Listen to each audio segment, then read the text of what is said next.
We are back for our second annual 10 Tampa Bay March Madness bracket here from the Valspar Championship. Will Gordon stepping up to the plate, and you have tough shoes to follow. Yeah. Davis Love III was able to predict the championship last year. This year, you're going to be able to repeat that? As we talked off camera, I was hoping you weren't going to bring that up. So we got big shoes to fill, but we're going to see what we can do here. And I was going to say, growing up in Davidson, you were able to watch a little bit of Steph Curry and what he was able to do for that university. And I'm sorry your Vanderbilt Commodores did not make it. First four out, I think, this year. What is your history with basketball growing up? Yeah, I grew up with three host brothers that were on the Davidson basketball team growing up, and my mom and dad went to Carolina, Kentucky, so college basketball has always been my favorite. I don't know if that's going to help me at all in this, but we're going to see how it plays out.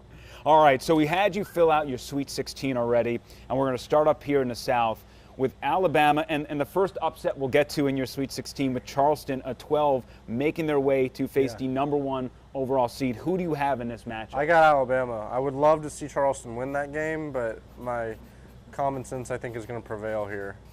All right, so we got Bama moving on now. NC State with a little bias to your hometown. Well, I got the East Coast bias all through here, so we're going to try to see if NC State can get out of this one. So NC State beating Arizona?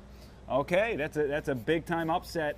We have a good history of We got to throw here. in 11 or 12 seed in the Sweet 16. And I will say at least a 7 seed or higher has made it to the Final Four in the past handful of years. So that is a good bet. Now in the East, we continue to throw things in the blender. Memphis taking on Duke. Memphis a hot team, so is Duke. I'm going to go Memphis because they've been hot late in the year. They got a lot of length, a lot of athleticism. I think this is the year they kind of put it together a little bit with Penny Hardaway. Yeah, he does a great job there. And then we have Kansas State versus Marquette.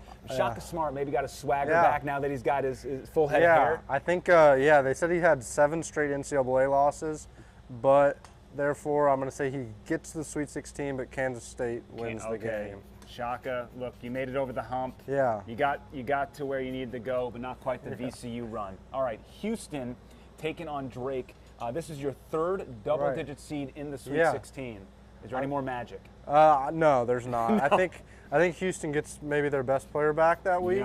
So if they make it that far, so I'm gonna go with the Cougars. Yeah, let's assume they have a fully healthy roster. That is a dangerous team. And then taking on Xavier and Texas A&M, beating Texas. Yes, that would be a great matchup there. It would be good. I think Horns down for that one, and we're gonna get Texas A&M in the Elite Eight. Oh, we got TAMU going. Buzz Williams beating a very sweaty Sean Miller. And then Arkansas, the Muskman, beating Kansas, which would be quite an upset. We already had another one go down here in Purdue, taking on UConn.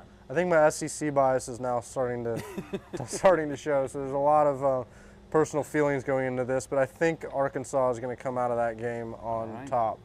It's a risky pick as an 8 seed to make it all the way to the Elite Eight, though. Certainly risky, but they do have one of the best players in the entire NCAA tournament, young freshman.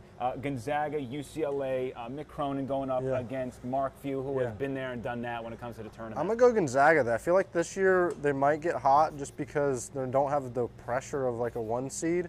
So they maybe have a little bit lower expectations this year and still a really good team. Yeah, I agree. Everybody's always picked them. This is the year. This is the one year they're not saying that. So Gonzaga, maybe this is the time it comes through. Okay, so now we have Elite Eight. Bama taking on NC State. I'm going to go Bama again here. I think they have been consistently the best team with probably the best player in the country. Been through a lot of adversity recently. They continue to win games, so I'm going to go with Bama. Yeah, Brandon Miller, arguably one of the best, as you mentioned, and probably a top 5 pick in the NBA draft. Memphis, Kansas State. One of these, it's a magical ride. Yeah, I'm going to go Memphis again here. I would be really, really excited to watch that Memphis-Alabama game if they were to match up. I think it would be fast-paced and really, really fun to watch. Yeah, and their press is really, in March Madness where people get tight, that press is very dangerous. So now we got Houston and Texas A&M. Yeah, I'm going to go, assuming again Houston has their horses back, I'm going to go with Houston here. This is where I probably am going to get a little boring in the bracket. I'm going to start picking. That's okay. you got to get some. When it gets down to the Final Four, usually outside of 1 or maybe 2 teams, we see a lot of 1s or 2s for that matter. Arkansas, Zags. I'm going to go Zags here. I have some sympathy, I guess, for the Zags. I hope they can maybe get it done one of these years. You know, Mark Few has been knocking on that door. They are due. I don't know if this is the team, but we'll see where you have them out. Now we are in Houston, and just to make that segue, we'll start. Is the Final Four in Houston? The Final Four is in Houston, so the Cougars would be playing on their home turf. I didn't consider that. Well, you know, we saw with the Buccaneers, they won a Super Bowl at home. Yeah. We saw the Rams win a Super Bowl at home. Maybe this is sort of God's plan a little bit to have Houston be the ones to get throwing this a done. major wrench in my plan here. So With Houston Zags. You've talked me into it. I'm going to go with the Cougars here. I was going to go with the Zags. The sympathy ends for Gonzaga. Yeah, but I think the hometown, I think that makes a lot of sense. And then we got Bama, Memphis. We've mentioned this before. I'm going to go Bama here. I think, like I said, the confidence they've had all year, I think it carries over to the national title game. All right, and then I'm going to give you a national champion. What are you All writing right. down? I'm going to go with Bama here. I'm going to get on this side. Yeah, get on that side. Give it a good writing. So in the end, we have a lot of upsets. We have multiple double-digit seeds, and but when it came down to it, when you had to pick a national champion, you went with the number one overall seed. I think it's rare that the best team in the country has the best player as well. It's sometimes the two are separate. So this year, I think it's lining up for them pretty good, and they haven't, the football hasn't been as hot, so maybe they turn into a basketball school. You know what? They don't win a national championship one year in football. Maybe it's because they had something cooking in basketball. Will, thank you so much, and we're going to have you sign this bracket. Lovely.